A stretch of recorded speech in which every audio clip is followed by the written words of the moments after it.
Hi ಎಲ್ರಿಗೂ ನಮಸ್ಕಾರ. ನಾನಿವತ್ತು ಡಿಫ್ರೆಂಟಾಗಿ ಮೂಲಂಗಿ ಸಾಂಬಾರು ಮಾಡಿ ತೋರಿಸ್ತಾ ಇದ್ದೀನಿ. ಬನ್ನಿ ಹೇಗೆ ಮಾಡೋದು ಅಂತ ನೋಡೋಣ. ಮೊದಲನೇದಾಗಿ ನಾನು ಒಂದು ಈರುಳ್ಳಿ ಹೆಚ್ಚಿಟ್ಕೊಂಡಿದ್ದೀನಿ. ಹಾಗೆ 5-6 ಎಸಳು ಬೆಳ್ಳುಳ್ಳಿ ತೊಗೊಂಡಿದ್ದೀನಿ. ಅದೇ ರೀತಿ ನಾನು 2 ಟೊಮೊಟೊ ಮತ್ತು ಸ್ವಲ್ಪ ಬೇಳೆ ಬೇಯಿಸ್ಕೊಂಡಿದ್ದೀನಿ ಕುಕ್ಕರಲ್ಲಿ. ಈಗ ನಾನು ಮಿಕ್ಸಿ ಜಾರಿಗೆ ಈರುಳ್ಳಿ ಹಾಕ್ತಾಯಿದ್ದೀನಿ.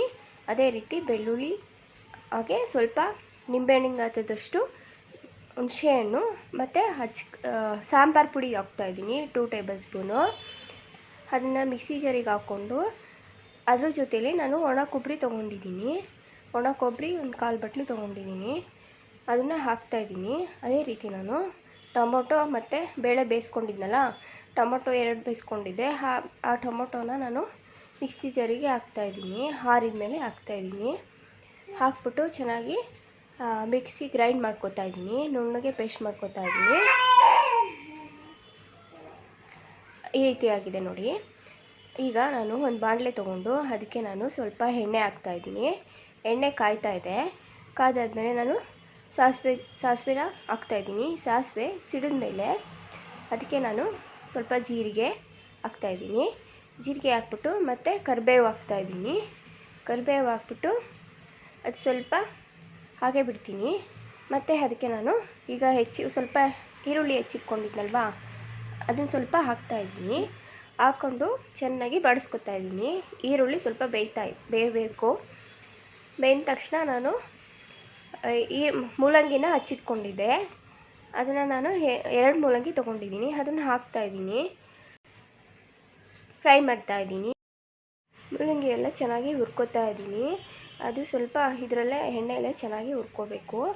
ಹುರ್ಕೊಂಡು ಚೆನ್ನಾಗಿ ಅದಾದಮೇಲೆ ನಾನು ಚೆನ್ನಾಗಿ ಹುರ್ಕೊಂಡಾದ್ಮೇಲೆ ಅದು ಸ್ವಲ್ಪ ಕಲರ್ ಚೇಂಜ್ ಆಗ್ತಾ ಹೋಗುತ್ತೆ.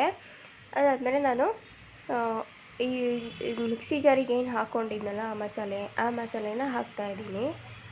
ಹಾಕ್ಬಿಟ್ಟು ಚೆನ್ನಾಗಿ ಮಿಕ್ಸ್ ಮಾಡ್ತಾಯಿದ್ದೀನಿ. ಮಿಕ್ಸ್ ಮಾಡಿ ಸ್ವಲ್ಪ ಹೊತ್ತು ಅದರಲ್ಲೇ ಆ ಹಸಿ ವಾಸನೆ ಎಲ್ಲ ಹೋಗೋವರೆಗೂ ಫ್ರೈ ಮಾಡ್ಕೊತಾ ಇದ್ದೀನಿ.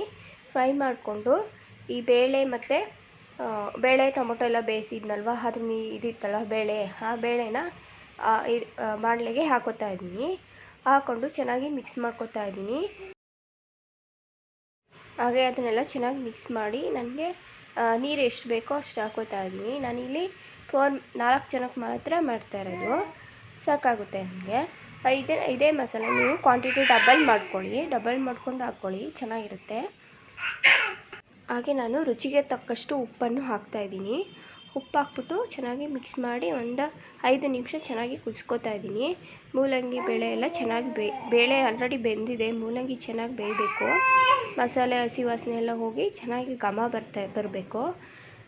ಆಗ ಸಾಂಬಾರು ರೆಡಿಯಾಗುತ್ತೆ. ಇದನ್ನು ನಾವು ಮುದ್ದೆಗೆ, ಅನ್ನಕ್ಕೆ ಎಲ್ಲದಕ್ಕೂ ತಿನ್ಬೋದು. ಅದೇ ರೀತಿ ನಾವು ಮಧ್ಯಾಹ್ನಕ್ಕಾದರೂ ಮಾಡ್ಕೋಬೋದು, ಇಲ್ಲ ಸಂಜೆ ಊಟಕ್ಕಾದರೂ ಮಾಡ್ಕೋಬೋದು. ಈ ಸಾಂಬಾರು ಚೆನ್ನಾಗಿರುತ್ತೆ. ಹಾಗೆ ಈ ಮೂಲಂಗಿ ತಿನ್ನೋದ್ರಿಂದ ಗ್ಯಾಸ್ಟ್ರಿಕ್ ಏನೇ ಇದ್ದರೂ ಕಡಿಮೆ ಆಗುತ್ತೆ. ವಾರಕ್ಕೊಂದ್ಸಲಿನಾದರೂ ಮನೇಲಿ ಮಾಡ್ಕೊತೀನಿ. ಏನೇ ಗ್ಯಾಸ್ಟ್ರಿಕ್ ಇದ್ದರೂ ಹೊರಟೋಗುತ್ತೆ. ಆರೋಗ್ಯಕ್ಕೂ ಕೂಡ ತುಂಬ ಒಳ್ಳೆಯದು. ಹಾಗೆ ಈ ವಿಡಿಯೋ ಇಷ್ಟ ಆಗಿದ್ದರೆ ಲೈಕ್ ಮಾಡಿ, ಶೇರ್ ಮಾಡಿ, ಅದೇ ರೀತಿ ನನಗೆ ಸಪೋರ್ಟ್ ಮಾಡಿ. ಈ ವಿಡಿಯೋ ನೋಡಿದ್ದಕ್ಕೆ ಎಲ್ರಿಗೂ ಧನ್ಯವಾದಗಳು. Thank you.